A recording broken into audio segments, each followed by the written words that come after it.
Okay, let's run through that one more time with some visual aids. A Hudson River point next to a shallow, weedy bay. The tide is falling, current moving right to left.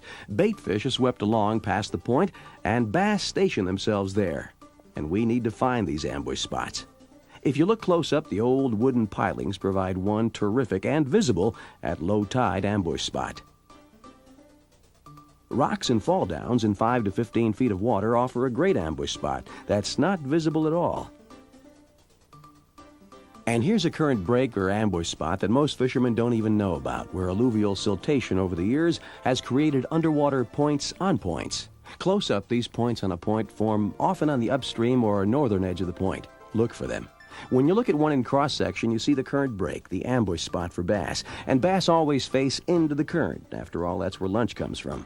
Some very aggressive fish will station themselves on the forward side of the current break. It's a good spot to check first. Wherever they are, our job as fishermen is to bring our bait to them. First, cover the area quickly with a crankbait or spinnerbait. Like I said, it's a fish finder.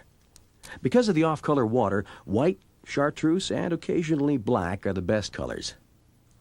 Now, since pattern fishing is mostly the elimination of location or presentation, next we try a bottom-bumping bait. In this case, a plastic worm. The particular technique is pitching an underhand cast with a very soft entry into the water. By the by, in New York State, bass season opens on the third Saturday in June, and by this time, bass are mostly done spawning, and they begin to relate to their summertime locations, like points, with riprap and wood and junk, and yes, your baits will find them, sometimes the bass and sometimes the junk. These are the graveyards of ancient wood pilings, their surfaces pitted and scarred and covered with algae. They mark the address, and we mark location and presentation and position. So when the tide changes direction, so do we. Now, we're fishing a rising tide here. Now the fish, that's south down there, and the current is coming up this way. And as always, whenever you're facing a current, you've got to face in toward the current, because the fish, when they're feeding, are facing that way. We're bringing the lure in toward the fish. The fish are always facing that way because they don't swim backwards very well. This particular point illustrates a difference. See, now we're fishing upstream of the point, but still down current. Over the years, the particular nuances of this point have created a sort of hole with riprap banks on the upstream side of the point. A good ambush spot for bass. Sometimes. Now, this point consists of a couple of sections. There's this riprap area here, and then if you look this way, there is a wood wall, wood retaining wall, with some vertical posts, vertical pilings holding it up. And tell me if I'm wrong, but you think that there's a bass there. Yes, I do.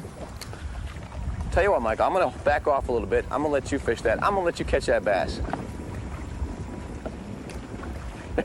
Pressure, folks, pressure. We're positioned here about 5 feet from the pilings, over 15 or so feet of water, a rising tide with a lot of current.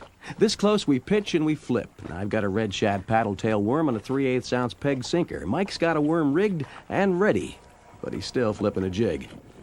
And they're both good choices. Got one.